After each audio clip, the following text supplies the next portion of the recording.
Greetings, my friends. This is the brain of TV's Pinky in the Brain, and you are listening to This Week in Geek with Mike the Birdman Dodd and the rest of the TWIG crew. Twigs. Come to think of it, Pinky, I've not used twigs in any of my latest plans for world domination. If this works, then Mike and the crew will rule by my side. Yes!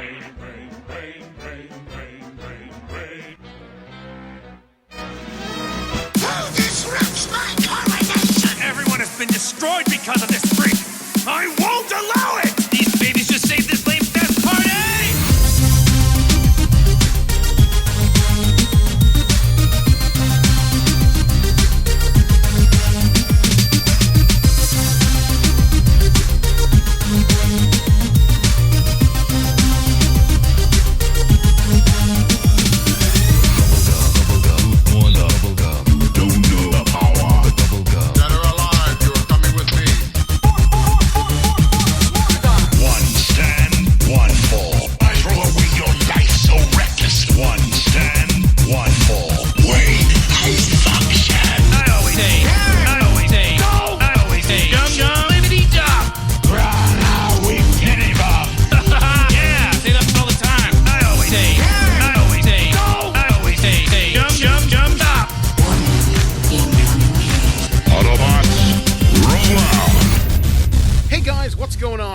To ThisWeekInGeek.net. I'm your host, Mike the Birdman, and as you can guess, I am all the fucking alone this week. As you can hear, Alex, the producer, the man in the chair from Kitchener, has decided to take a couple weeks off here on the show as he prepares the new TWIG website, which should be launching on October 20th, that week or of. That's my birthday, and that's sort of the big thing that we have been teasing over the last couple of months. But now things are paid for, art is paid for, art is being addressed, and we're getting the back end ready to transition over. So good times. Looking forward to that.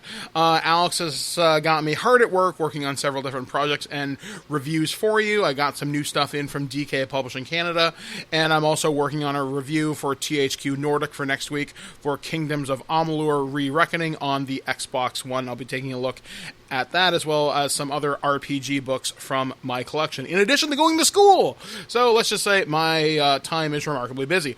But you might be wondering, where the hell has shit been this week on the site?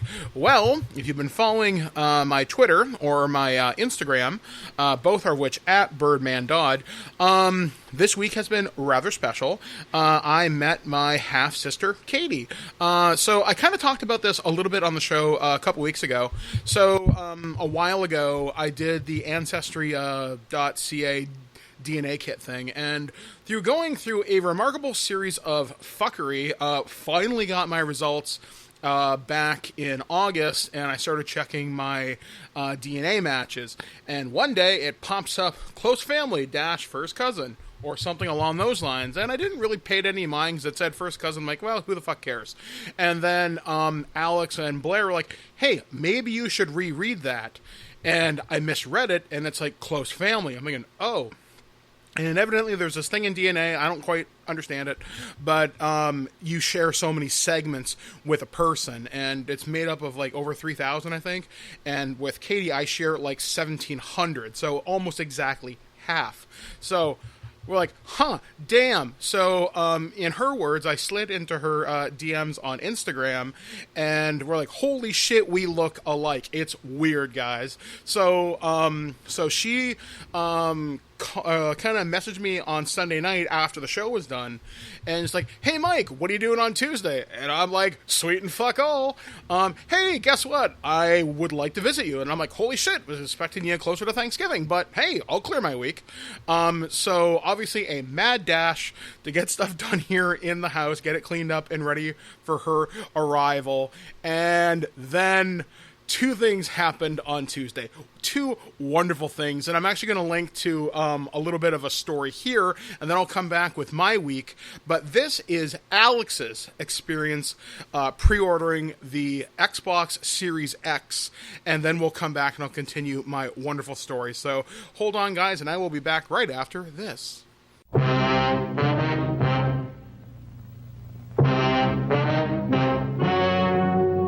Ladies and gentlemen, the story you are about to see is true.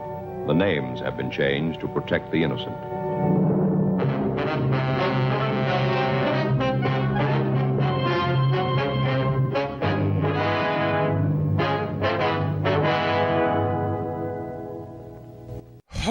Okay, so I finally fucking did it. I have an Xbox pre-ordered. I have a story. It's not quite as bad as what happened with the PlayStation, where there were 4 consoles available for the entire store, and mostly 4 to 5 for every store in the region, and even the province in some cases, I believe. Anyway, there were a lot less people waiting in line for the Xbox than there were for PlayStation. I was number, I think, 11 or 12 in the PlayStation line out of 50. There were maybe 15 people total for the Xbox, and I was number 8, or 7th or 8th in line. And it was about a half-hour wait to get in, and they started coming out and gave us all tickets with an X on it saying you can order an X. I asked if there were ones for S's, and they said no, they did not receive any pre-order allocation or even the SKU being live in their system for the S. That appears to be, right now, exclusive to EB Games Online, and as of when I'm recording this, all the consoles were sold out online on EB Games except for for the Series S. That also includes an extra controller because they're forcing you to buy a second controller with it. Only problem with that is, yes, I could use store credit to purchase it. You can't pick it up in the store, and you have to pay it off all at once, which would have been fun. But I was hoping maybe to get an extra console, put down like $100, then pay for it in the store. So far, that's not okay. It's not because it's not in the store system yet. Now, I get in, very simple. I go to place my order. I picked up my copy of Mario, canceled the second copy of Mario pre-ordered because I forgot I had pre-ordered it for $5 online. So that $5 applies to this pre-order instead.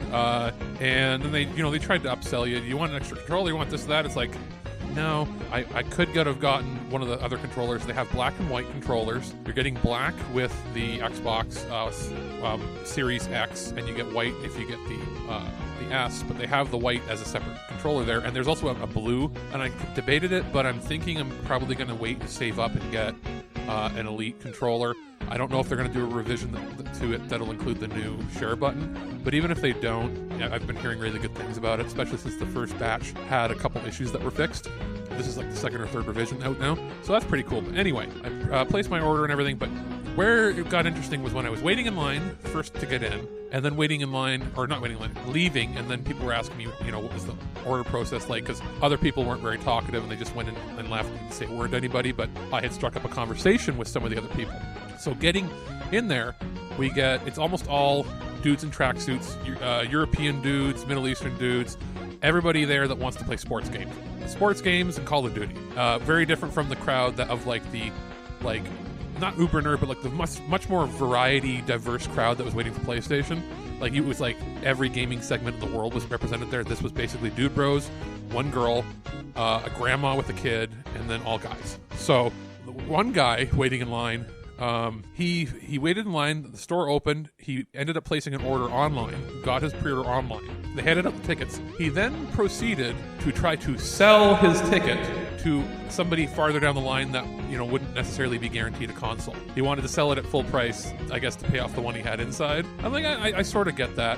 But he wanted, and I quote, the system costs, I think after taxes, it was like $656 or something like that, or $667, something in that range. He wanted $750 to pay for a ticket that lets you then go in and pre-order. So how did that make any sense? Like, there was so little logic involved. He wanted to sell the right to go in and then buy a console. And I gave him the stink eye, and everybody else gave him the stink eye, like, what are you fucking... So that was that guy. And he was a real mouth breather, by the way. Just full beard, like raggle beard with hair. He just looked like a wild... wasn't like just a dirty looking dude. Ugh. Anyway, on the way out, I get into an argument with another guy who's asking me, what about ordering the expanded storage? I'm like, no, they're not in the system yet. They're not anywhere. He's like, I'll just buy a hard drive. Like, it's like, no, you cannot do that. And everybody in line's like, you can't do that. It's a proprietary connector. It's this. You have to buy the one exact one from them. It's going to be $200 to $300. And he's like, no, just buy no. It's like, no. And he kept arguing that you could. And people were even showing him, like the website's official Microsoft saying you must buy the specific one. And he's like, no, I'm in computers. I know what I'm talking about. Internally, I'm screaming, I want to fucking kill you. Shut up, you're spreading misinformation. No, I just want to stab you in the neck, like, die, because you were confusing the grandma and some other people that were in line that were like, oh, I could just get something else, or they were confused. Just all this stuff, and he just had this smug look on his face, and not a smug look like he was trying to fuck with us. He had a smug look like, I know more than you, and I wanted to grab my cane and use it like a baseball bat and just so he could, make room for somebody that actually wants the console that's not stupid. But then again, I guess, is the Xbox going to be the console for and the PlayStation for non? We'll have to find out. I'm just glad I got it, and now I have to figure out a way to pay for my PlayStation on Amazon. I must begin to plan our strategy. Assemble the staff. That'd be Sweaty Pete. Sweaty Pete. All right, so yeah, Alex had a lot of fun, and then I had fun, where I'm pretty sure I aged about 5 to 10 fucking years, because fuck Best Buy. Eventually, I was able to secure my own Xbox Series X via the Microsoft Store, which just happened to work. So I'm thanking the ghost of Bill Gates. Yeah, I know he's not dead, but either way, TWIG is finally next-gen ready. We got PS5, we got Xbox Series X, we are ready to go. We have software confirmed for multiple platforms. Holy shit, we do it for you people. We love you. Okay, so back to my week. Okay, so after the fuckery that was the Xbox console launch, Katie messages me like, hey Mike, I'm leaving Montreal. I'm on the way. So literally this whole like Jack Bauer countdown clock thing started going on. That's when my nerves kicked in. And I'm thinking, flash fun. So after kind of calming down, getting myself kind of psyched up, because meeting family, and if you guys know, you've been fans of the show for like 13 years, kind of figuring out I have family has been one of those things where I'm like, I do not know what to expect. However, me and Katie have been talking over the course of the last like 2 weeks or so, and we've been talking like every day for multiple hours a day, and okay, it's going to be fine. She's cool. She's not a serial killer, and she's not going to stab you in your sleep. So meeting her, so cool. Like literally, it was like looking into an aspect of a mirror, just seeing parts of myself reflected back at me, and just realizing a lot of the personality things that we have in common, a lot of really similar interests and stuff like that. And the first night she came over on Tuesday, we stayed up all night talking till like 5 in the morning. So she had drove like 6+ hours. I'd been up since 7 o'clock that morning to prepare for the Xbox launch and her. So we're both, I don't know, hey, it's time to stay up all night and talk. So that's what we've been doing almost every night, just staying up all night late and talking, or listening to music and just kind of talking, doing whatever. And it's been fantastic. She's met Liam Larson, if you remember him. He did some TWIG stuff with us a number of years ago. He's actually moving next door here to us here in the TWIG Command Center, so that'll be fun. Really looking forward to having my mountain man next door. She met Alex on Friday as of this recording. She met Kara, who is my sister-in-law. The only person she hasn't met so far is like Mom, but that's okay. Next time. And it's been a fantastic week, just kind of showing her around Guelph. Her and Blair went out today. They went to Fast Eddie's, those bastards. And it has just been fantastic. Like, I could not have asked for a better first meeting, for things to go really well. We've gone over a lot more of our kind of family history. She's been learning about me. I've been learning about her. I'm starting to dig into some of my father's side that she's been able to research. Like, we have 2 possible names, and we're trying to figure that out. It's a whole thing. And, like, you kind of get to play detective by figuring out what names connect where. And there was a funny story. I'll probably tell it on the podcast someday, but we found somebody and then promptly murdered them 3 hours later because we got some information wrong. So yeah, that was a whole thing. So they'll never find the body. But yeah, like it's been just a wonderful and experience from top to bottom here. And it means I've been a little backed up with stuff to do, but you know what? That's okay, because in Katie's words, how often do opportunities like this happen? You've got to jump on them when they present themselves. And with COVID currently changing the way we live our world, literally hour to hour here in this connected web of internet, we don't know how things are going to go. Like, lockdown could happen again any day now. So I'm very fortunate that she came down as of this recording, she's leaving tomorrow morning to head back to Montreal, but I will see her again. And I am just so happy this was able to happen when it did. So, yeah, there you go, guys. That is what I've been doing over the course of the last week or so in my real life. Other than that, though, I have been going to school. I got my first marks back from my professor. That went over tremendously well. I'm just beginning to write the second part of my course. I'm also working on some stuff with Niagara College to be a student advisor, so hopefully that should come to fruition sooner as opposed to later. And I will be a mentor of tomorrow, so to speak. So whatever idiot gets stuck with me, may the Lord have mercy on their souls. And yeah. Oh, right. So we're going to launch the new website when that happens in October with a fairly big bang. We are working with James Rolfe, the angry video game nerd that we mentioned last week on the show. The topic is going to be the Universal monsters. So like Frankenstein, Dracula, the Wolfman, the Mummy, etc. And there's like 40 of these movies, so we're going to pick something out of them and just kind of talk about them all. Thankfully, they're all fairly short, and they all have significance in the world of horror cinema, like in terms of special effects, directing, editing, etc. So yeah, we will find something interesting to talk about. We also have Loose Cannon with Aaron and Alex coming up later in the week. We will still be continuing our spotlight on filmmaker Andy Sedaris.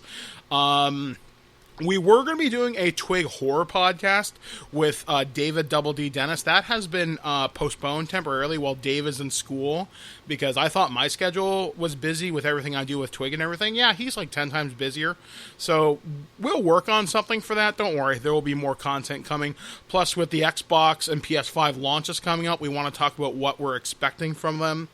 And it's going to be a good little while. So anyway, coming up on the show this week, I have a lot of news from the world of Marvel. We got some surprise announcements from that. I'm going to be talking about the big deal where Microsoft decided to drop the mic and drop $7.5 billion in cash to acquire one of the biggest software developers in the world. And what does that mean for the future of the Xbox console ecosystem? Well, you're going to have to stay tuned to find out. Plus, weird things, as you most often hear on this show. So until we get to all that, I have to give you a review. So we're going to travel to the far north of the realm of Faerun. This is D&D. Deep within a towering glacier, the caves of hunger await. An icy dungeon that hides a secret so old and terrifying that few dare to speak of it. However, as malevolent forces seek it out and the Frostmaiden's everlasting night envelops the land, will you be able to uncover the truth, entombed in the ice? Return to the forlorn, flickering candlelight of 10 towns in Icewind Dale, Rime of the Frostmaiden. Hey guys, this is Mike the Birdman here, and I'm here with yet another special review from Dungeons & Dragons. This was provided to us by Wizards of the Coast, and I'm talking about D&D Icewind Dale, Rime of the Frostmaiden. This time I'm actually talking about the campaign setting and the adventure, which has just come out recently. So on last week's show, I talked about the dice tray, I talked about some of the accessories that came with it, and it was overall a pretty cool package. Definitely something that you should have alongside this adventure if you want to run something a little bit more themed. So what this is approximately a little over 300 pages of a campaign setting that takes place in the far north of Faerun. Basically, think like the Antarctic or the Arctic Circle if you were to place this on Earth.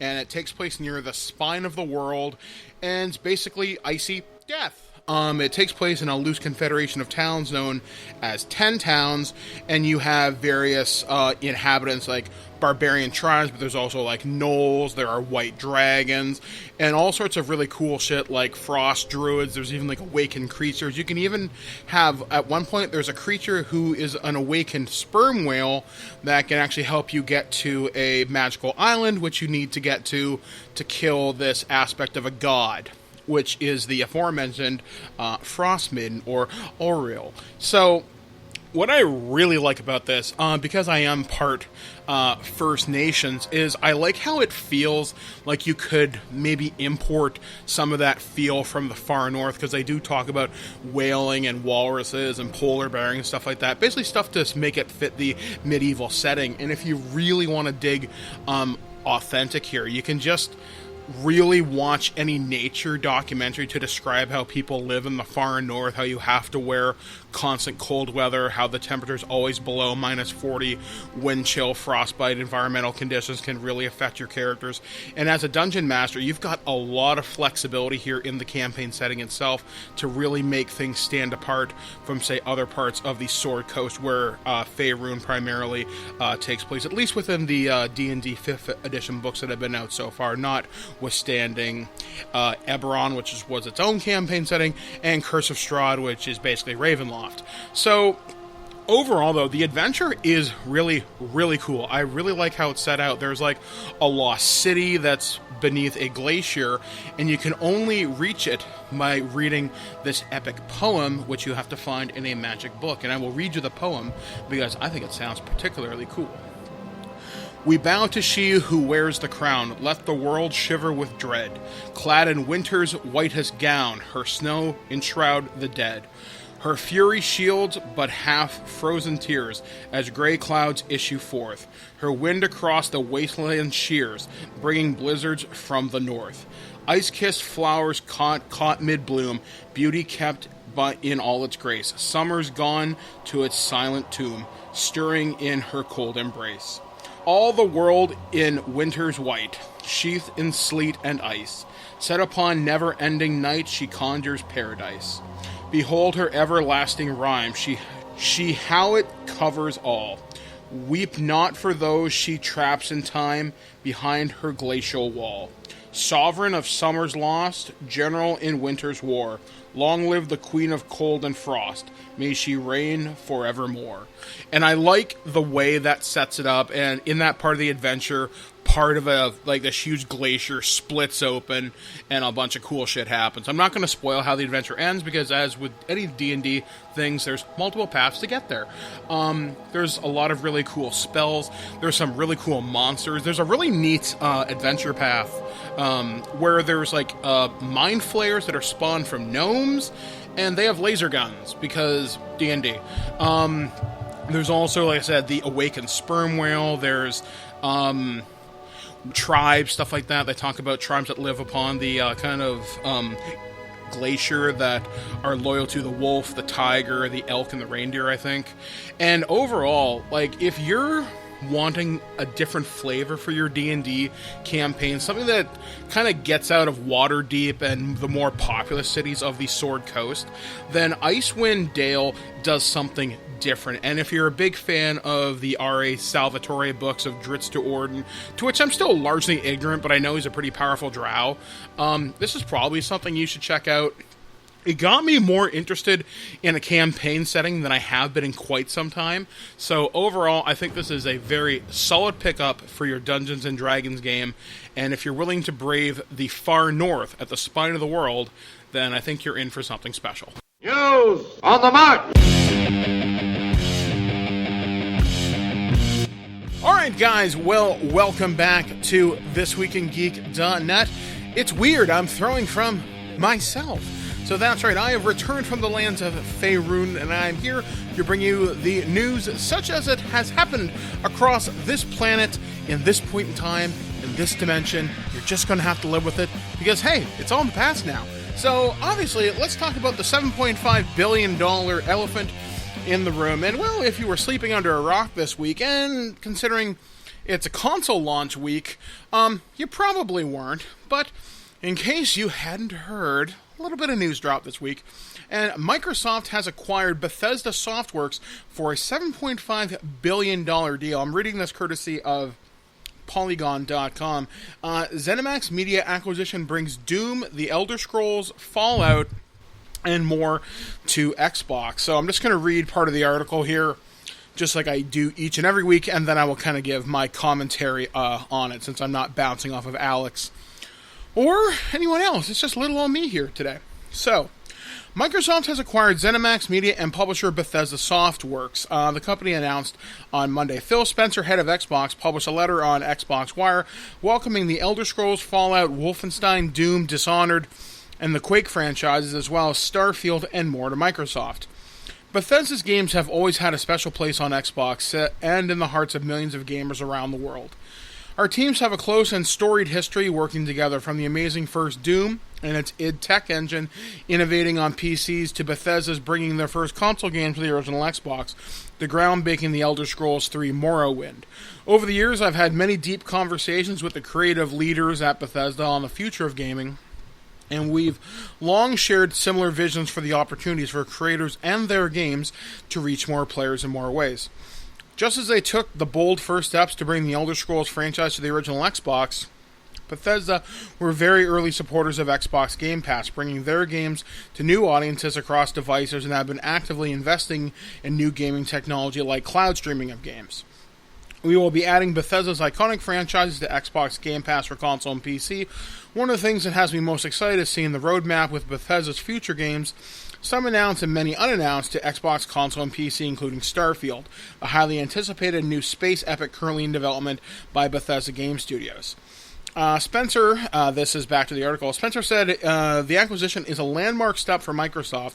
In a news release, Microsoft said it now has 23 creative studio teams, up from 15, making games for Xbox and PC. Microsoft will add Bethesda's games to Xbox Game Pass for console and PC too. Microsoft also intends to add future Bethesda titles to Xbox Game Pass the same day they launch on Xbox or PC, specifically calling out Bethesda Game Studio Starfield. One of the things that has me most excited is seeing the roadmap with Bethesda's future games. Some announced and unannounced, blah, blah, blah, blah. This other guy, Pete Hines, he's a Bethesda software guy. Senior VP of Global Marketing and Communications at Bethesda posted a separate letter on the developer website outlining why Microsoft is a good fit for the company. Hines said the company has a long history of working with Microsoft and will continue to make games as it always has. But the key point is we're still Bethesda, Hines wrote. We're still working on the same games we were yesterday, made by the same studios who've worked with for years, and those games will be published by us. Hines added that Microsoft's acquisition will allow Bethesda more resources to innovate and to grow. Microsoft's acquisition of ZeniMedia and Bethesda Softworks unites the Fallout publisher and Fallout New Vegas developer Obsidian Entertainment under the same company. Also of interest, Bethesda has 2 games slated as timed exclusives for Microsoft's competitor Sony. Published by Bethesda, Arcane Studios' Deathloop and Tango Gameworks' Ghostwire Tokyo are expected to be timed exclusives when they're released on PlayStation 5 next year. And I think I read earlier in the week that future Bethesda titles and stuff like that, and basically anything out of that catalog, will be on a case-by-case basis, if I remember right, which makes a lot of sense. Like, you're not going to shut out a market for you to make a shit ton of money. Plus, I would think it would be kind of amusing if you have a Sony PlayStation and you're like, hey, here's an Xbox game, but, look at Minecraft, and they do that anyhow. So $7.5 billion, that's a lot of goddamn money, and there were rumors about a big buyout earlier in the year, and I know a few YouTubers had, speculated about this. I can't remember specifically anybody specific off the top of my head, but I know I'd heard a rumor about this before, and there was a rumor floating around in the last couple of days before this record that Microsoft was going to go after SEGA next. I think that would be a big get for them, especially if they could lock up, if Microsoft could get Sega/Atlas.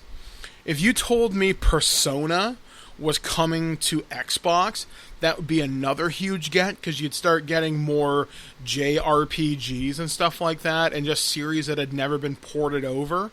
Because now we have Persona 4 Golden on Steam, and that's a pretty big deal, so that runs across a multitude of computers, so that's pretty neat.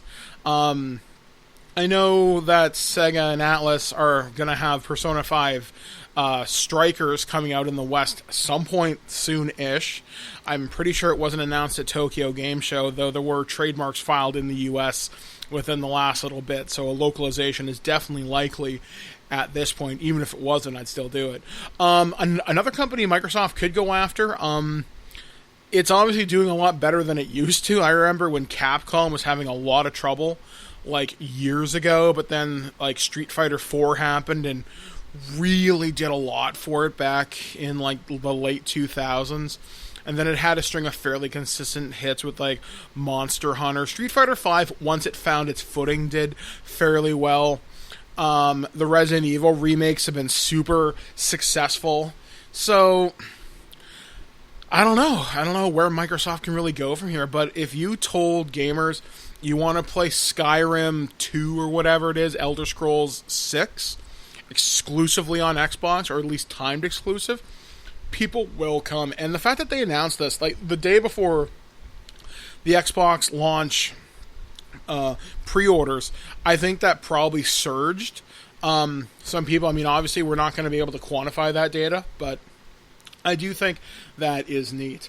Another story here, and that kind of goes with what I just was kind of talking about. This one comes courtesy of Gamasutra, and ZeniMax Media won't be the last of Microsoft's game developer acquisitions. Microsoft CEO Satya Nadella says, "We will always look to grow inorganically where it makes sense." And I'm just going to read the article because it's fairly short. Xbox has become somewhat known for flashy studio acquisitions over recent years, including headline-stealing buys like last year's Double Fine Productions, or this week's big $7.5 billion purchase of Bethesda parent ZeniMax Media. But despite that recent big price tag buy, Microsoft and Xbox aren't looking to wrap its acquisition days quite yet. Speaking on CNET, both Microsoft CEO Satya Nadella and Xbox head Phil Spencer explained that fresh content is key to Xbox's plans, and the best way to bring new content into the fold and extend its reach is via acquisitions. You can't wake up one day and say, "Let me build a game studio." The idea of having content is so we can reach larger communities, offers Nadella. Spencer echoes the same sentiment in the same CNET interview, saying content is just the incredible ingredient to our platform that we continue to invest in. This doubles the size of our creative organization. Bringing ZeniMax and several subsidiaries into the fold boosts Xbox content pool and makes services like Xbox Game Pass a more enticing subscription, as all first-party Xbox games can be played via the service at launch. But even after spending $7.5 billion to gain control of 9 companies in the ZeniMax Media family, Spencer notes that in the full CNET interview that its plan isn't to change the studio's day-to-day dealings too much, and that Bethesda will at least operate semi-independently in order to maintain the culture of those teams. Now, if only we could make sure that the games worked when they came out of Bethesda. Fallout 76 notwithstanding, I loved Fallout 4.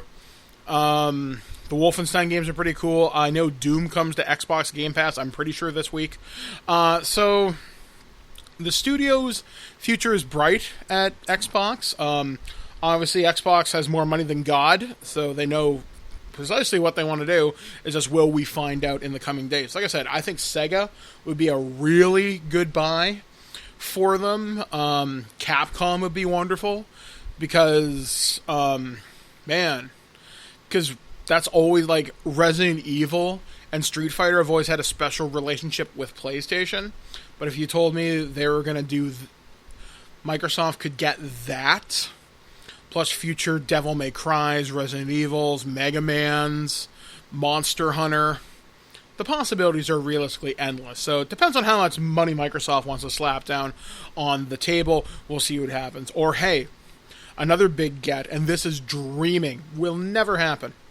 If Microsoft said, "Hey, Rockstar, you're coming home with me," and they got the Grand Theft Auto franchise and Red Dead, that would do huge numbers for them. So we'll have to wait and see. Maybe they'll buy BioWare. That'd be pretty cool too. Microsoft's exclusive Mass Effect. Again, Just dreaming, but hey, good stuff for you. Okay, so kind of keeping it into the realm of video games, this one comes courtesy of GameIndustry.biz. Ubisoft apologizes after male-only Assassin's Creed promo video. Publisher has since re-edited and released a version showcasing the female protagonist of the best-selling series. The role that women play in the Assassin's Creed franchise was once again downplayed yesterday when publisher Ubisoft released a promo video that featured only male heroes. This came last Wednesday. The company released a montage celebrating the series' iconic Hidden Blade via the Assassin's Creed Twitter account as part of an ongoing marketing effort for this year's new outing, Assassin's Creed Valhalla. However, the video quickly drew criticism for only featuring male characters. While men have dominated the series since the beginning, there have been playable female protagonists since 2012's Assassin's Creed Liberation, and before that, there were playable female characters in the multiplayer mode of 2010's Assassin's Creed Brotherhood. The most recent outing, Assassin's Creed Odyssey, allowed players to choose between a male and female protagonist, while this year's Valhalla will let them switch between the two whenever they choose. Ubisoft has since apologized via Twitter and posted a re-edited version featuring more female characters, including Ivor from Valhalla, albeit in a split screen with her male counterpart, as well as current-day protagonist Layla, and even Xiao Zhen, a Chinese assassin who appeared in the short film Assassin's Creed Embers. We clearly missed some great assassins in this video, and we apologize, the publisher wrote. We've updated the asset to highlight all the assassins who master the Hidden Blade. Thanks to our passionate community for their input. This is not the first time Ubisoft has come under fire from a lack of women in how the series is designed and marketed. The girls in the Assassin's Creed franchise are really cool. Cassandra from Assassin's Creed Odyssey, outstanding protagonist, outstanding vocal performance. Just the character was cool. Like, the guy that played Alexios, I think his name was, I know we interviewed him on TWIG when Alex went to, like, the Tri-City SuperCon a couple years ago, which was pretty cool. But in terms of Assassin's Creed characters that are girls, Evie Fry from Assassin's Creed Syndicate was really, really fun. I remember playing a majority of the game with her. A lot of the characters in Black Flag that were girls. Obviously, you were playing the lead character of Edward Kenway, but just having cool female pirates was very neat. The girl from Liberation, I can't remember her name off the top of my head. So I'm glad that Ubisoft did that. I know Ubisoft has a lot of things to answer for this year, especially with the accusations that came out of them from a very, very toxic work environment. I actually have some friends that were impacted by this. So Ubisoft, can you please stop screwing up for 20 minutes? That'd be nice. So do better. And I'm glad when you did your Ubisoft Forward, you at least tried. So, so do better. Okay. So this next story comes courtesy of GameIndustry.biz, and that's Mike Morhaim's new games company dreams of being an industry beacon. Dreamhaven, Moonshot, and Secret Door leads share their hopes for a venture built on creative freedom, experimentation, and cooperation. In late 2018 and throughout 2019, a number of experienced Blizzard veterans with a decade or more experience apiece were each reaching individual crossroads in their career. Jason Chase, Dustin Browder, Chris Sagady, Eric Dodds, and former Blizzard president Mike Morhaim all left the company at different points during that period. Speaking to GameIndustry.biz, each says at the time they didn't really have a particular vision of what they wanted to do afterwards. In Browder's specific case, he had a project killed and was beginning to consider his future path.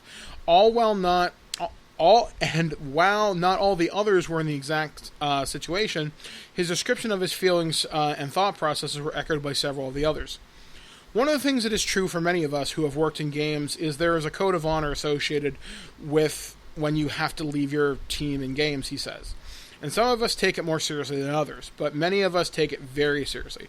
You don't leave your team 2 weeks before you ship. Even if all your bugs are fixed, you don't leave because that could do a lot of damage to that product. It can hurt a lot of customers. It can make people who have to work a lot of extra hours to cover for your loss. You just don't do that. Once you are a design leader, the opportunities to leave are few and far between that would still satisfy that code of honor. Every time a project ends, whether well or badly, you take stock and go, is it okay for me to go now? Or should I fire up another team here? What am I doing? What am I doing was a question shared by all 5 who described a similar process post-Blizzard, spending time with their family, traveling, talking to other people in the business, examining different possibilities, including working elsewhere, starting a new studio, investing, or leaving games entirely. As the 5 explored their options, they began to talk to one another. Chains and Browder specifically began thinking of forming a studio together. And their studio idea coalesced, and they started talking with Morhaime and his wife, fellow Blizzard veteran Amy Morhaime, who were beginning to home in and on an idea of their own. A lot of times you have people that are really good at making games, and they will start up a new thing. Morhaime's is. And there's a lot of stuff that you have to do that just has nothing to do with making games, and it can be a really big distraction.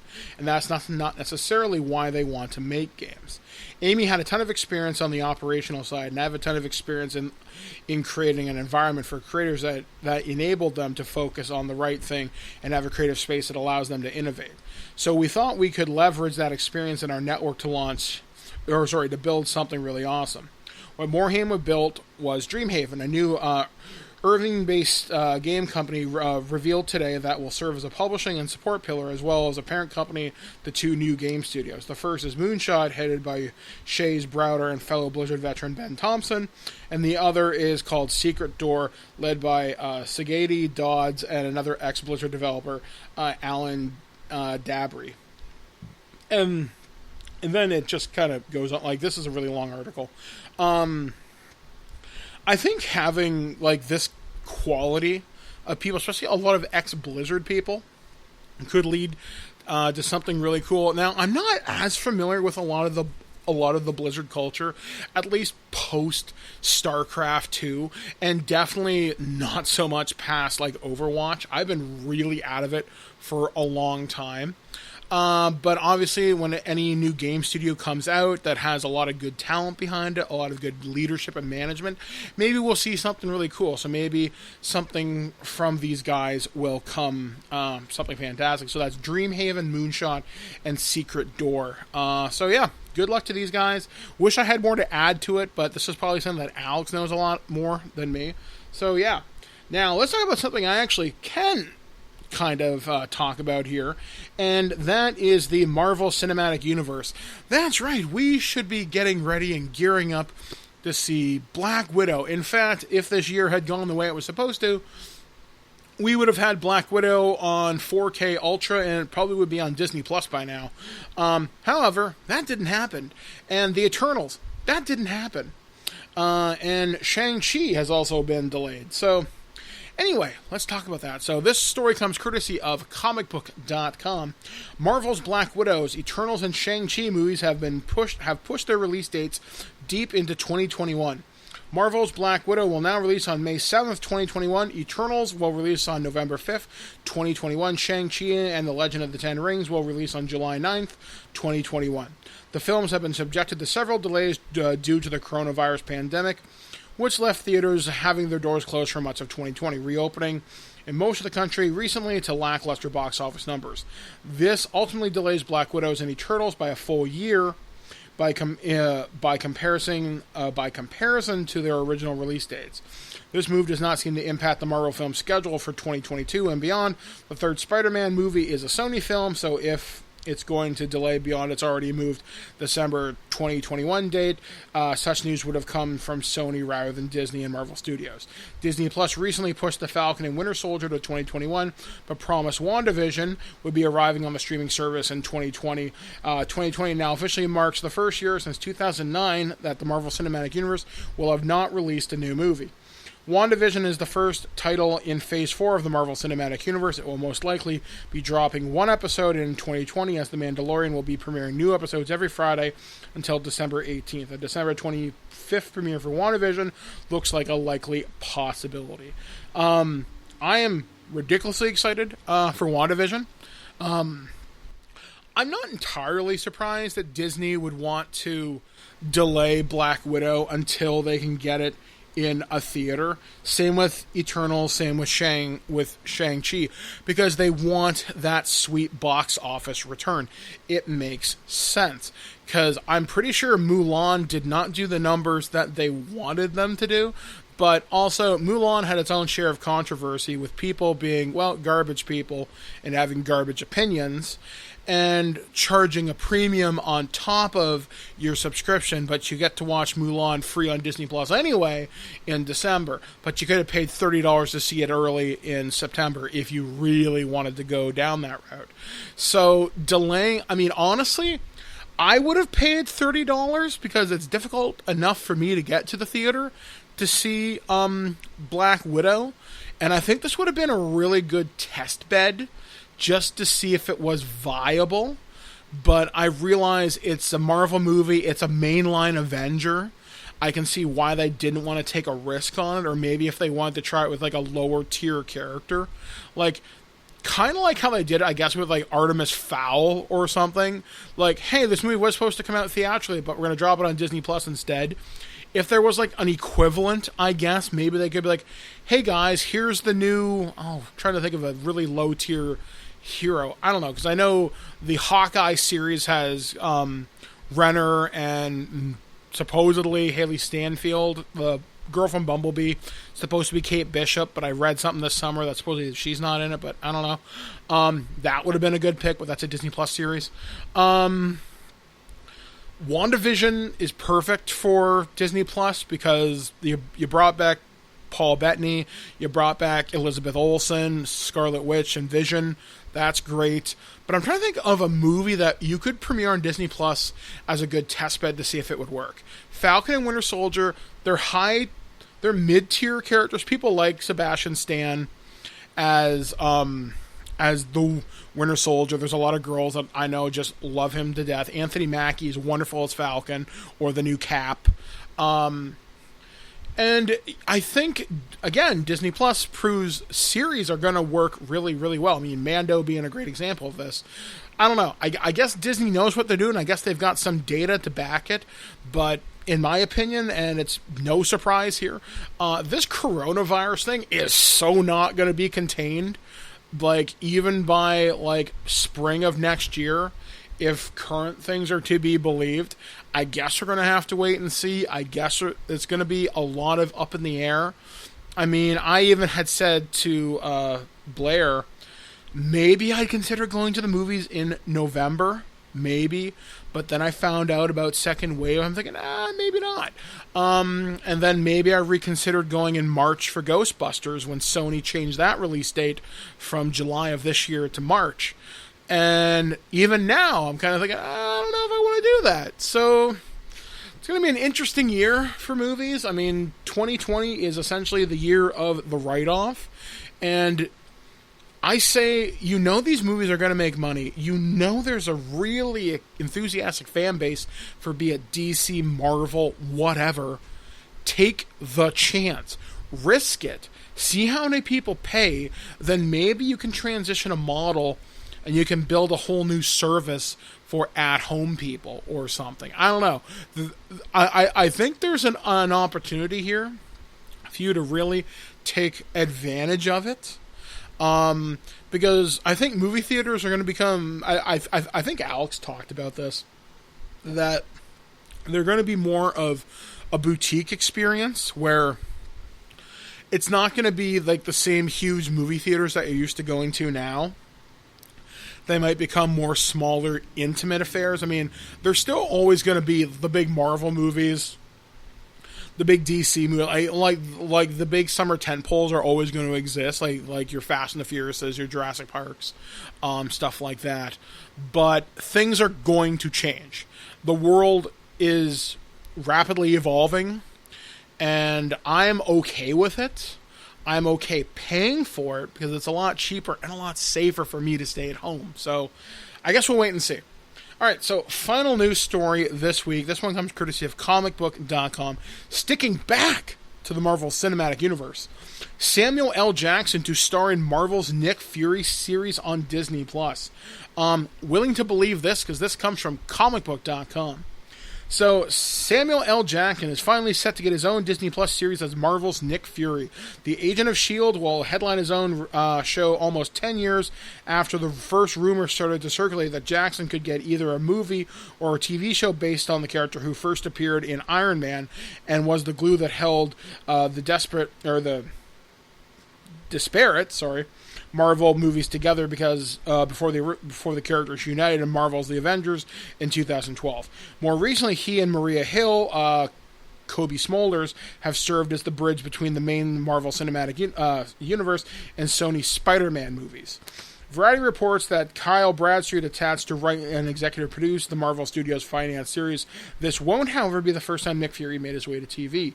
In 1998, Guardians of the Galaxy Volume 2's David Hasselhoff starred as Nick Fury in a Nick Fury Agent of S.H.I.E.L.D. TV movie that was supposed to operate as a backdoor pilot for a potential series, which never came.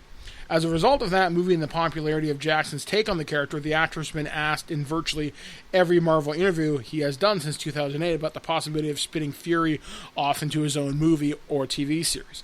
Jackson has usually expressed enthusiasm for the idea, but left the actual decision up to Marvel. His only time on a Marvel TV series to date was popping up in a pair of Marvel's Agents of S.H.I.E.L.D. episodes, which, sidebar, he really didn't even get in the costume for those, and those were post Captain America the Winter Soldier.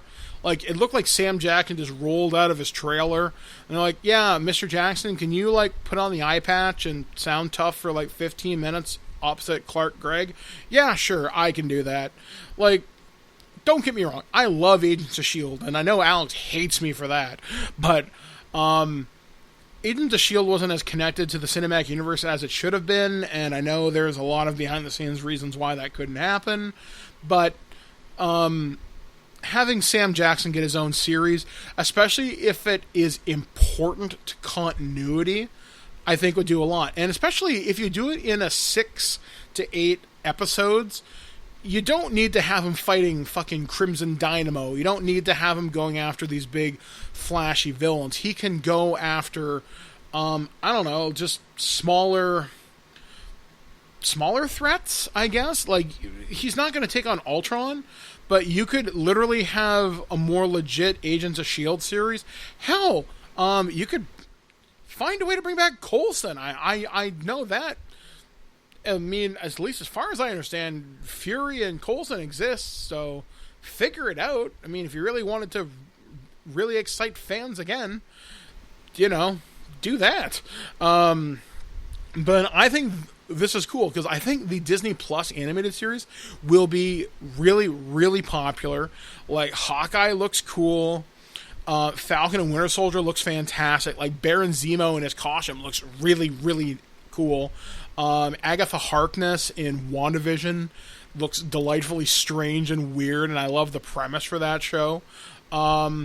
Nick Fury, I think, is just going to be awesome. If you brought back Kobe Smulders, if you brought back Clark Gregg as Agent Coulson, you don't need the rest of the Agents of S.H.I.E.L.D. Let them have their happy endings, even though Mac somehow ends up as the new Nick Fury, because here's a helicarrier, Merry Christmas. I'd be okay with that, and that can just be a side of the cinematic universe that doesn't need to exist. But if you can maybe this could be a connective thread for, Secret Empire or other Marvel stories that have yet to be adapted. I'll admit, some of my more recent Marvel knowledge isn't all that good, but I've been immensely entertained since 2008, so I have no real complaints about the direction of the MCU. So yeah, you've got my money already. So I am looking forward to this in more ways than you can imagine. So make mine Marvel is what I'll say. So we're going to take a small break here on the show, and we're going to take a listen to one of Alex's reviews that he did this week. And I think this is a racing game that he took a look at. So we'll be back, guys, right after this, only on ThisWeekInGeek.net.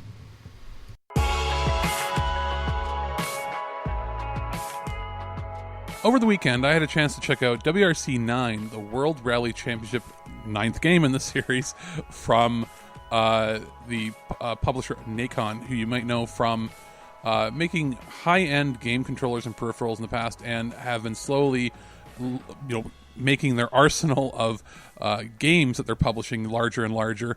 This is the first game that we at This Week in Geek have had from them for review. It was provided because we inquired about it actually coming to the PlayStation 5 because we saw, as we've all gone now and had to deal with the pre-order fiascos that have happened with next-gen consoles, but we are ready to go on our end. We made sure that we started contacting people and saying, hey, we noticed you have a PS5 launch title or something within the launch window coming. Would we have a chance maybe to check it out? And they've responded saying, yes, of course. And they wanted to see, hey, would you like to take a look at the PS4 version first? That's going to allow us, obviously, to contrast and compare when that version comes out on the next gen, what's improved, what's different. And that way we have a good feel for it. So I've spent the last few days playing with the PlayStation 4 version. A little background, the PS4 version I'm playing on my PS4 Pro. I've locked it to 1080p because we know that the PS4 Pro doesn't really do 4K that well, and usually there's some sacrifices. I also have a solid-state drive as the internal drive instead of the stock drive so that it could speed up loading times. Not as significant, obviously, as what we're going to see on the next-gen stuff, but this is sort of the ideal PlayStation 4 Pro experience of the current gen. It plays buttery smooth, loads fairly fast, what I would expect from a late-gen title on the platform, reading directly from SSD. It installs at about 33 or so gigs, so we'll end up seeing if there's a difference there between that and the PlayStation 5 later on. Graphics-wise, it's on the upper end of what racing simulator hybrid games are on the platform. We've reviewed Assetto Corsa, some of the dirt games in the past, and other racers, and this sort of straddles the line of simulator and arcade game a little better than some of those. It does have a fairly robust tutorial system, which is great for a newbie like me who hasn't played anything in the previous line of the games. And it walks you through everything you need to learn the mechanics of the game, to get a feel for the racing, to do the simulator aspect, which is you end up managing your team. You can even get physiotherapists and different things to sort of help you. There's a wide range of difficulty settings which are super helpful for somebody like me who does not have a lot of experience with the franchise. So you can turn it down to easy, which is not easy, but it's easier. You can turn off damage so that it's only cosmetic instead of damaging your vehicle, which means you won't have to pay money to repair it. A lot of different little tweaks here and there you can do. And then it sort of throws you into some of the races, and some of them you can do over and over and over again until you get at least third place so that you can then qualify. Some of them, if you choose the harder difficulties, you have to qualify or you have to start over again. So I do like that there is that to it. There's a lot of environmental effects like rain, snow. They did a combination of difficult terrain where it's dark at nighttime so you can only see with your headlights. In one of the early races, actually, one of the tutorials is Kenya, and you're going at nighttime and you're trying to get directions from your co-driver or sitting next to you, and they're describing, turn right in 30 meters, blah, blah, blah. When you're doing that in the dark and it's raining and there's bumpy terrain, it can be difficult. So it's good to have those extra features in there in the tutorials to customize the difficulty to your own liking.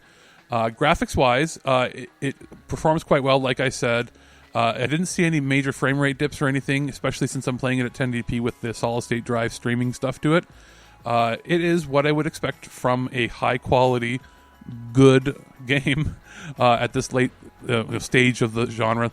There's a lot of other modes on their online play, single races. You can set up all the standard stuff you've come to expect from racing simulators. It's robust. It feels good. Audio-wise, the one surprising thing was it felt like it was only in stereo. And usually racers now have a surround sound setup, and I have a Dolby Atmos surround setup. I checked my settings. It appeared that all the sounds were coming out of the left and right side. It would have been neat, if I had any critiques for it, to have the driver instructions when they're giving me directions on what to do come out of the DualShock controller speaker, as a lot of other racing games and other games do that. Not every game does it, but I've seen other racers do that, where it comes out of there, or the engine sound comes out of there, or the voices come out of the center speaker. It sounded like it was just coming out of the left and right, which is kind of surprising at this point, but we'll see how that works on the PlayStation 5 when we eventually get to review that. But again, very solid racer. I'm happy with it. It's going to be interesting to see what the difference is on PlayStation 5. Does it just get a lot faster load times? Are we going to get is it going to be like switching all the switches to Ultra or something on a PC to see? So it is fun. I'm very happy they sent that out for us to check out. It is worth picking up, especially if you're somebody who's not going to be getting a next-gen console right away, which a lot of people probably aren't because the scarcity and money-wise, right? So it's interesting that it's one of the titles that's going to be out fairly soon after release, and it's something that at right now, it's a solid enough game that I'd say pick it up if you're not planning on going next gen. And even if you are, if you pick it up now, it will be backwards compatible. It'll be interesting to see what the next native PS5 version turns out to be, when we get our hands on it. What makes you qualified to be a reporter? I'm willing to violate anyone's privacy for my personal gain and then claim with a straight face that the public has a right to know. By the hand of Zeus, what manner of deviltry is this? I love fake alien poop day. Hey guys, welcome back to TWIG, otherwise known as the flagship of stupidity. I'm your host, Mike the Birdman, and well, let's dig into the weird things that happened around the planet this past week, and well, it's a lovely time of year. You go outside, the fall colors are really bright and vibrant, the cool, crisp fall air is welcoming you. Hey, maybe you're making fresh apple pie. And maybe you're surrounded by tons and tons of wild hogs. Because evidently that's a U.S. problem that somehow spiraled way the fuck out of control. So according to WSAV on your side, hog wild, U.S. has out-of-control population of super pigs, expert says. So this one comes courtesy of Austin, Texas. There's a ticking time bomb when it comes to wild hogs and the billions in damage they cause. There are about to be 9 million feral hogs in the U.S., and those numbers are ballooning, and the increased estimate, $2.5 billion in damage they already cost the U.S. each year, the U.S. Department of Agriculture says. That's according to Dale Nolte, manager of the National Feral Swine Damage Management Program at the Department of Agriculture. It's a hell of a program name, who tells The Atlantic that the increasing numbers of feral hogs in the U.S. is sometimes referred to as the feral swine bomb. He says because they can reproduce so quickly, it's very difficult to control the population. To go from 1,000 to 2,000, it's not a big deal, Nolte told The Atlantic. But if you've got 1 million, it doesn't take long to get 4 million, then 8 million. Nolte says some feral hogs, domestic breeds, and European wild boar have crossbred and become what we call super pigs. What does a super pig look like? According to Nolte, they're highly intelligent, have a very good sense of smell, and have physical attributes like heavy fur, which increase their ability to survive in the wild. This is what they inherit from boars. Equally problematic is the qualities they get from domestic pigs, which have been bred to be fertile at all times and to have large litters, which more than 10 piglets in each litter on average. Feral hogs also grow to be very big, about 75 to 250 pounds on average. The Department of Agriculture says, but they can be twice that size and reach up to 3 feet in height. Holy shit. The problem with the hybrids is you get all these massive benefits of all that genetics, says biologist Ryan Brook of the University of Saskatchewan. Hogs, according to the Texas Park and Wildlife, have 4 tusks that are constantly growing, 2 on top, 2 on the bottom. They tend to be dark brown or black once they mature. They can run up to 30 miles per hour. The Department of Agriculture explains the myriad ways feral hogs cause damage, saying it affects everyone. A few of the areas affected by the invasive species are food, damage to crops that they eat or destroy. Field crops, sugarcane, corn, wheat, oats, rice, and peanuts are frequent targets, transmitting pathogens to healthy adult livestock and killing the young and vulnerable ones. Eating fruit, berries, grapes, and nuts from other orchards and destroying the saplings when they try to rub plants with their bodies to get parasites off their skin.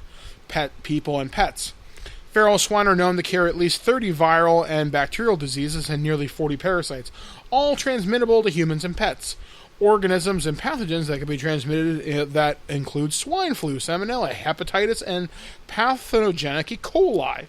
Physical attacks. They're known to have been aggressive towards farmers, hikers, and picnickers. The department says aggression is increased when humans are associated with food because of handouts and improper waste disposal.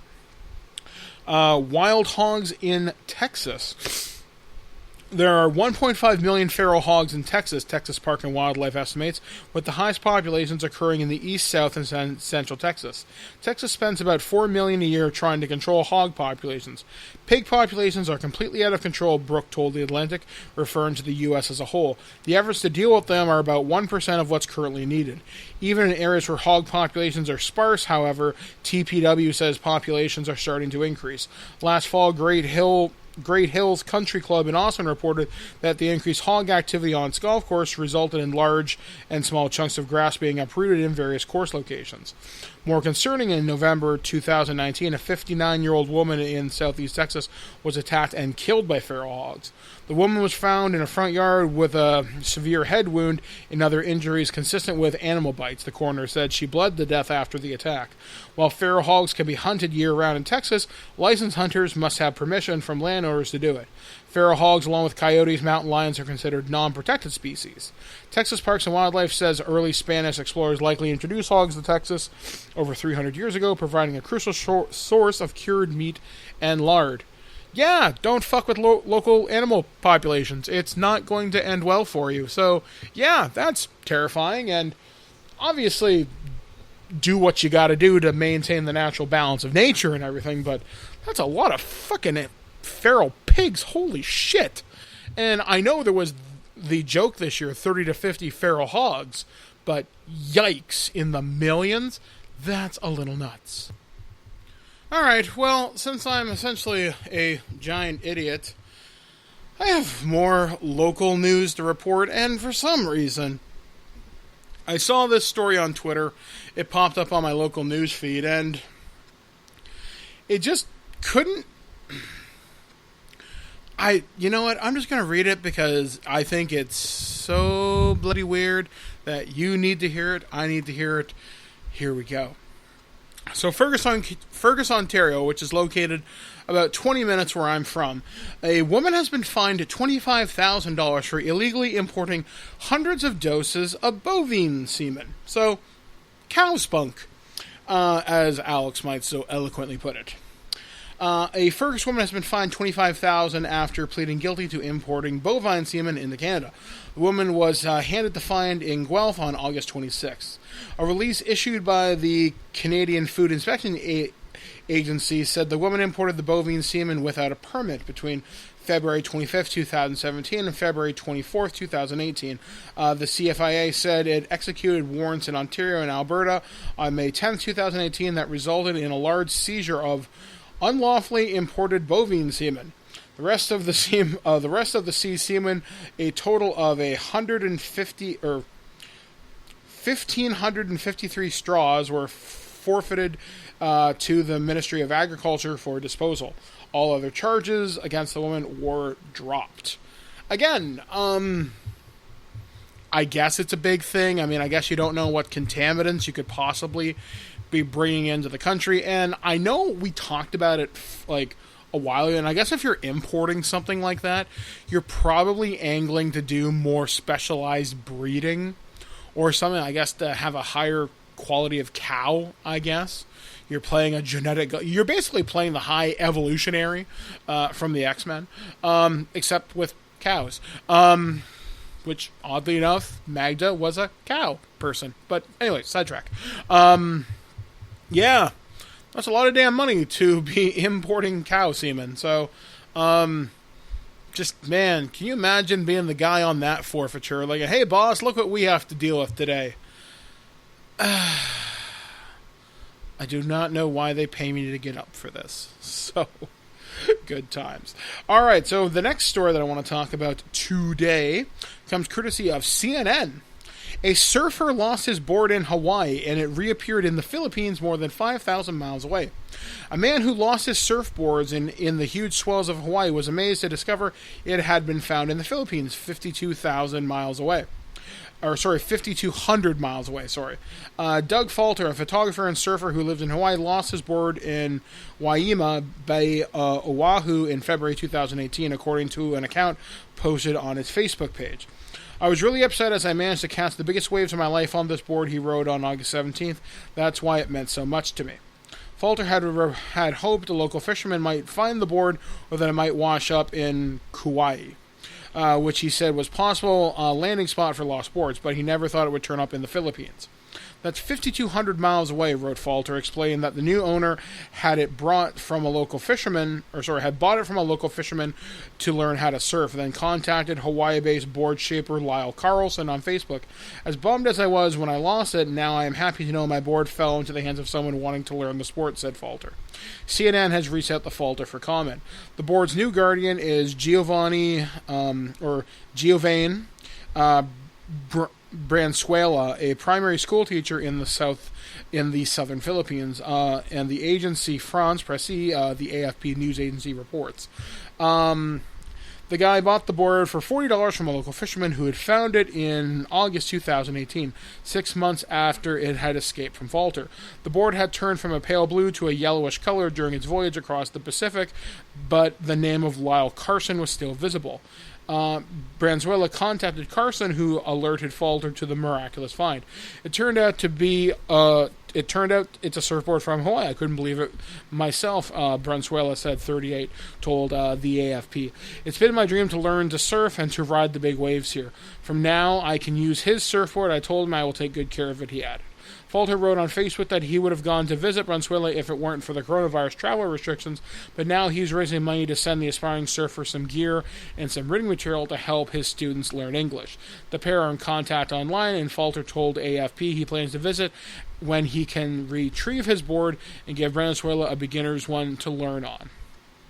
It was my first big wave surfboard, custom shaped for myself. I surfed it on the biggest days I've ever surfed in my life, AFP reported Falter is saying. It's an excuse for me to go to the Philippines and visit and basically complete the story. I think it would be a great ending to teach him to learn how to surf. And that's a pretty feel-good story. Now, admittedly, I did get that from the radio station in Philly, 97. I got that from WMMR last week on the Preston and Steve show, and I just thought that was a really nice story. And I never even thought like a surfboard would survive traveling across the Pacific. I thought maybe something would have sank it, like maybe being in the water for that long would have done something to it other than warping the color. I don't know. I expected a much worse outcome, and instead I got something rather pleasant. So occasionally the weird news stories here do have a happy ending, and hopefully these two will meet and surf together, and there'll be some happy Facebook pictures. I'm sure someone will follow up with the story in like a year or two. Again, sticking with CNN, this story comes out of England. A woman fell out of a car and onto a busy highway while hanging out of the passenger window to film a Snapchat video, police in the UK have said. The unnamed woman was dangling out of the vehicle on the M25 motorway south of London, Surrey police wrote on Twitter. It is only by luck she wasn't seriously injured or killed, they said. They posted a picture of the open passenger window alongside the hashtag *NoWords. Asked by a user if officers explained the dangers of the attempt to the woman, the police replied, "Every chance they worked it out before we spoke to them about it." Some 259 people worldwide died while taking selfies between 2011 and 2017, according to a study published in the Journal of Family Medicine and Primary Care. Researchers found that the most selfie deaths occurred in India, followed by Russia, the U.S., and Pakistan. Most of the victims were men, about 72%, and under the age of 30. Last year, 4 members of the same family drowned at a dam in India after slipping into the water while trying to take a selfie. Holy shit. Obviously, you should be remarkably careful. Should you try to take a selfie doing something cool? Yeah, that's fine. Be safe about it. Like, I've seen some of my friends, like, there's like a thing you can do in Toronto where you like can walk around the top of the CN Tower, except you're attached by like a big cord. You've got like harnesses attached to you, and I've seen people do selfies that way. Okay, fine, but there's also people on YouTube that climb these incredibly tall structures with like no climbing equipment, just like their sneakers and whatnot, and they take pictures like, "Hey, look at me, I'm on top of this giant radio antenna. Jesus Christ, I hope you've got a plan to get down, because otherwise you are fucked." Like, yikes. No picture is worth like Instagram likes and Snapchat likes. Holy shit, man. Just don't do dumb, people. Darwin awards that shit.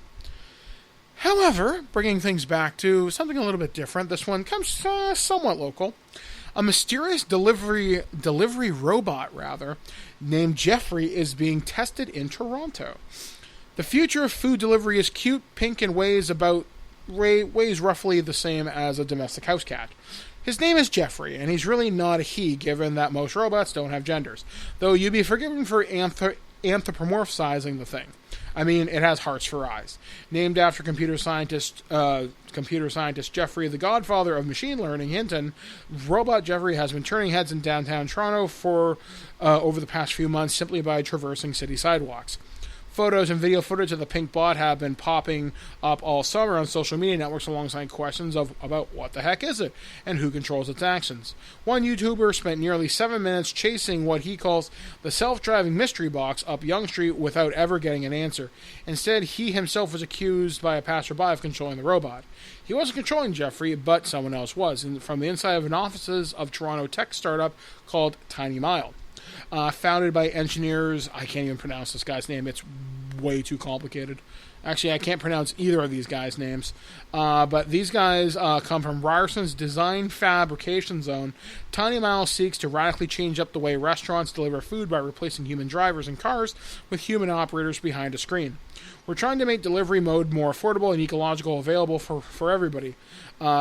This guy, Tardivo, I think is how I pronounce it, who worked for Uber's Advanced Technologies Group on autonomous vehicles before starting Tiny Mile.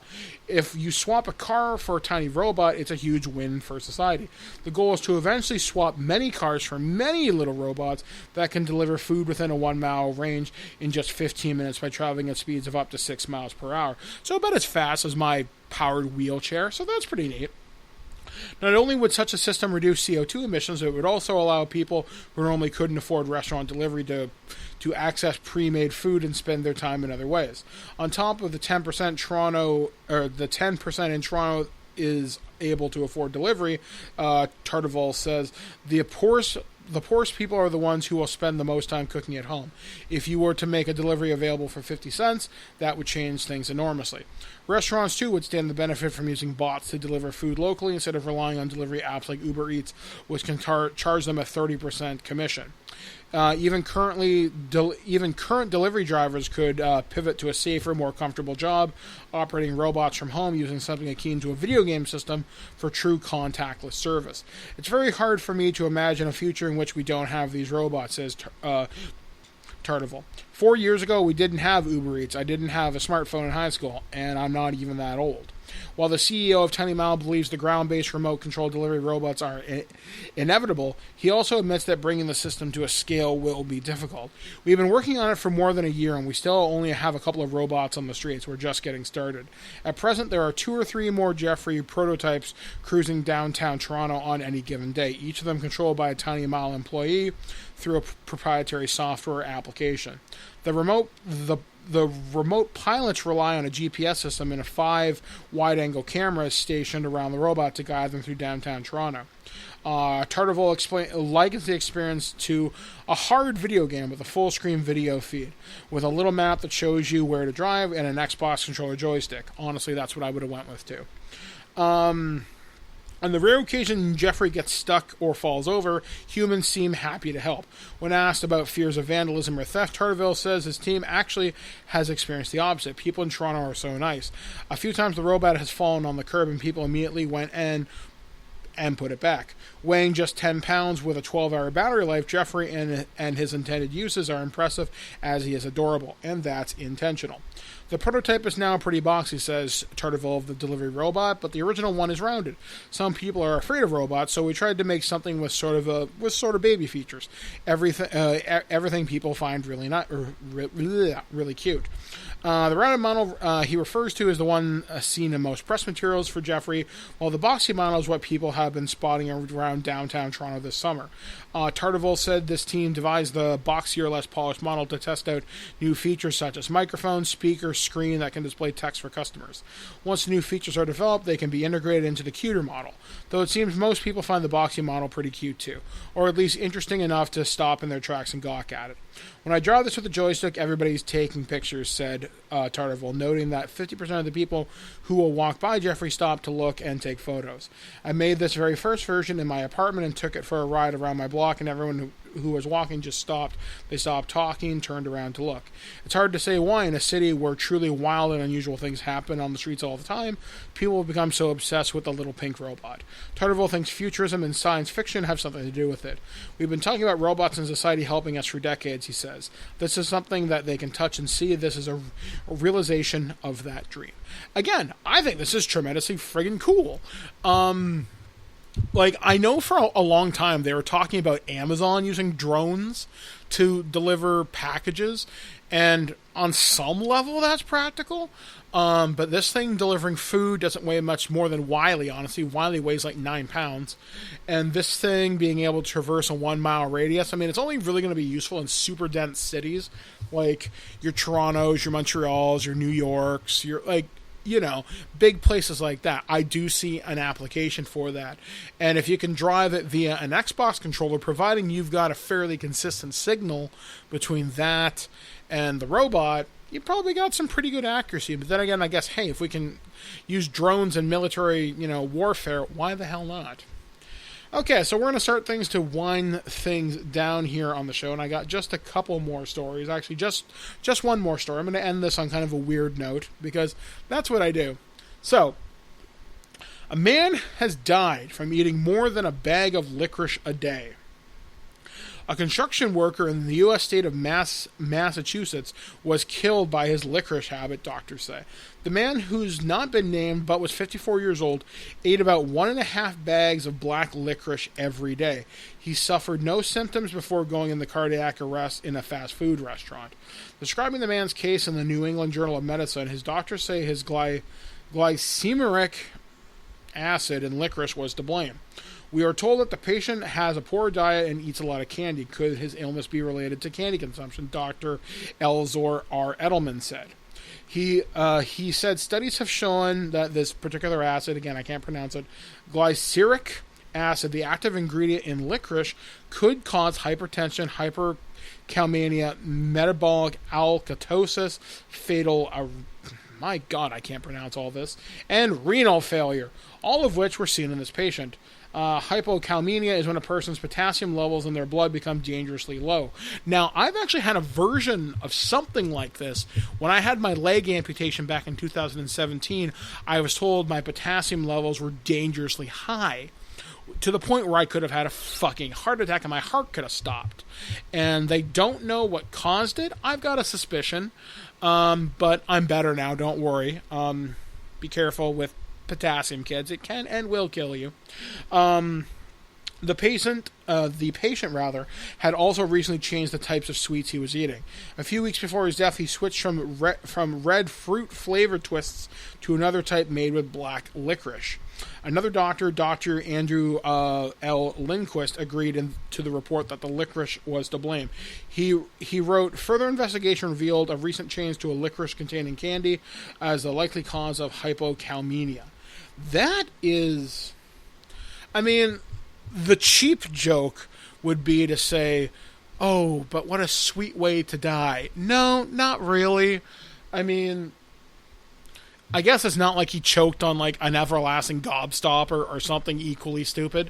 But still, eating a bag and a half of licorice every day is fucking dumb. And I realize a man is dead, but just Jesus. And black licorice is so gross. I don't know. I never developed a taste for it. And I think I know like 2 people that really, really like the taste of it. Maybe it's genetic. I don't know. It's the same reason cilantro tastes like soap to me. And I know that's like a genetic marker thing. But yeah, man, to think that killed you, just the fact that you went from regular Twizzlers to this black death got you in the end. Stopped your heart just from potassium levels. Yuck.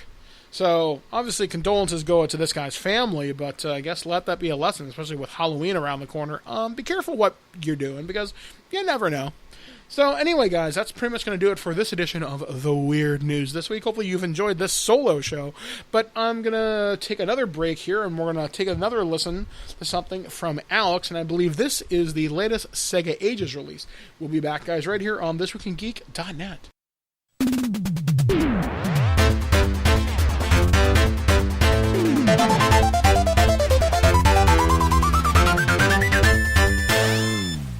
It's been a little while, but SEGA Ages is back with Herzog Zwei on the Nintendo Switch. We were provided a review code to try out at launch, and I've been playing for the last couple days. It's an interesting title. It's a hybrid between a strategy game, an RTS, an action game, and like an overhead shooter, where you pilot a mech that can also transform into like a fighter pilot.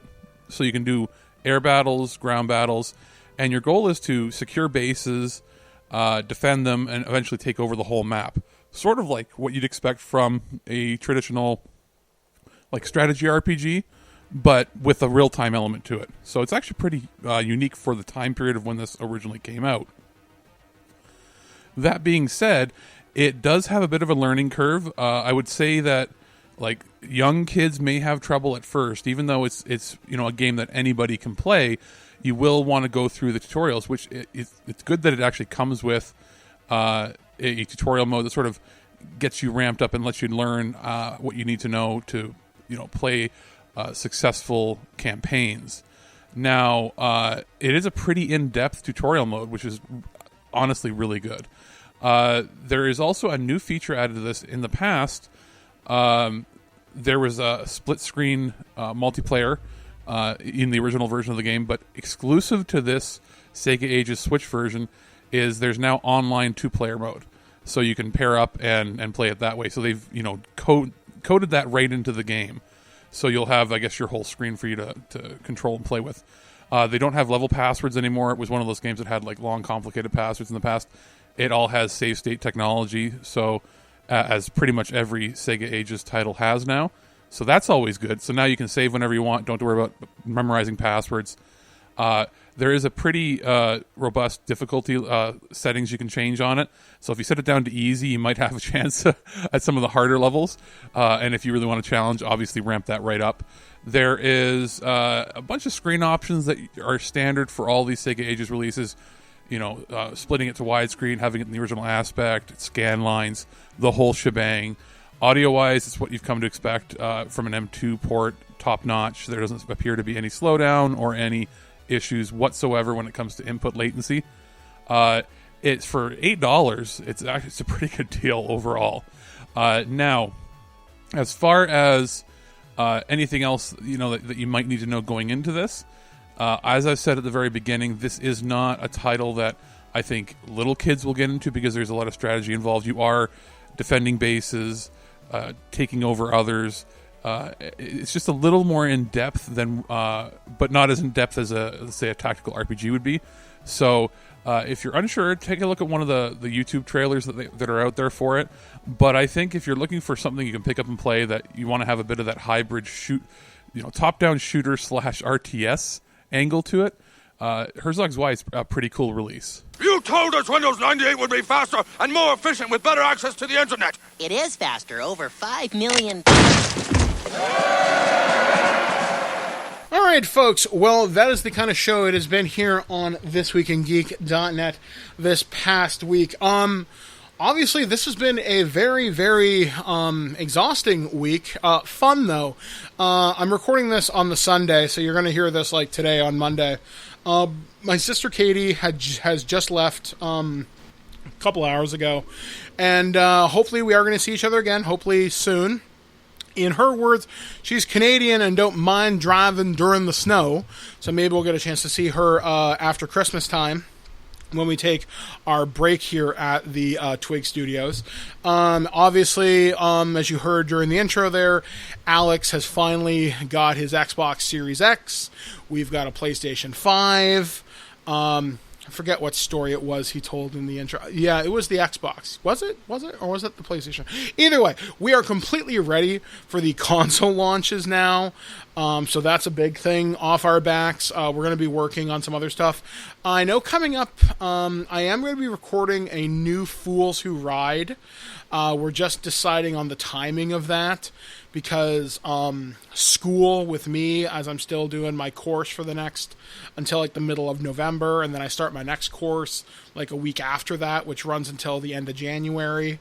And yeah, we're pretty much just constantly staying busy here. I know Aaron and Alex are doing something for their thing this week. I'm not doing it because I have class this week, but I'll probably be in the next one. We're also supposed to be doing something for Future Imperfect for Lower Decks whenever that finally wraps up and before Discovery launches. I've seen some of the initial artwork. This just came in from our friend Jen, who's been a big fan of the show and friend of the show for years. She showed us some preliminary artwork for me and Alex for the launch, and it looks really sweet. I love the look of my new avatar, and it's going to be probably my main avatar like everywhere. So Side Dodd continues as I start the transition away to some other things. Other than that, though, it's been a pretty good week. I mean, I really can't complain. I had a lot of fun with like visiting with Katie, learning a lot.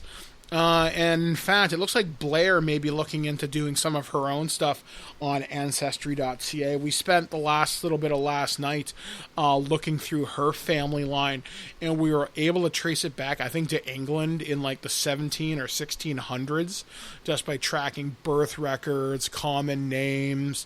You could see where family line started and ended. I was so surprised. And obviously that information from my side of the family does not exist. Maybe if we find out who my dad is, but the quest there continues for both me and her, and I'm okay finding out some answers. Obviously I don't expect anything life-shattering to really come to light, like I'm the secret heir to, I don't know, a pineapple fortune or something. But wouldn't that be nice? No, it's cool. It's been a lot of fun to see just how things have come together. And it's been kind of nice just welcoming a new aspect of, I guess, new family into my life. I haven't done that since pretty much Blair. Me and her got together back in 2007. And then her family rapidly assimilated me into their family. Because obviously the Dodd side of my family really fucked up. But that's another story for another podcast, and I'm sure I'll talk about it at some point, probably in the next little bit. So, anyway, so I hope you guys have a happy and safe week ahead. Hopefully all your consoles are pre-ordered, although do keep an eye out on that Twitter account that I've mentioned. If you're in Canada, if you see more PS5 or Xbox Series X stock pop up in the next little bit, you will have the chance to pre-order. Also, don't forget to get expandable storage for your Xbox Series X, because you're probably going to need it. Although it's $340 for 1 terabyte, so fuck. But anyway, first world problem if there ever was one.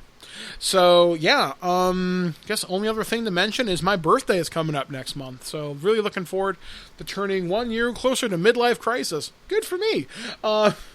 Anyway, I have rambled on enough. I hope you've enjoyed this kind of single serving show of the This Week in Geek main show. I'm having a lot of fun doing this because it's a good chance to stretch my old radio muscles and see how I'm doing. Even Ayla, who's just come up on my leg, is saying, "Good job, Daddy." And I love you too, baby girl. So until next time, I have been Mike the Birdman. I'll catch you wonderful people next week. And as I'm now fond of saying, be excellent to each other. We'll catch you guys again next time, right here on ThisWeekInGeek.net. Well, that's our show. All right, here's the deal. Every time you watch my show, I will send you $40. Checks will not be honored. You've been listening to This Week in Geek, your source for guaranteed nonsense or your money back. Tune in next week for more info on the most important things you didn't need to know. Check out our website at ThisWeekInGeek.net and subscribe to our podcast through iTunes or any podcatcher. If you'd like to comment on this episode, head over to this episode's post at ThisWeekInGeek.net and leave a comment through Facebook Connect. Follow us on Twitter at ThisWeekInGeek.net and follow our Instagram at twig_official_podcast. Social media not your thing? Send us an email at feedback@thisweekingeek.net. We'll see you next time, and remember, lower your shields and surrender your listenership. Just when you think this show is terrible, something wonderful happens. What? It ends. I have to go. Somewhere there is a crime happening.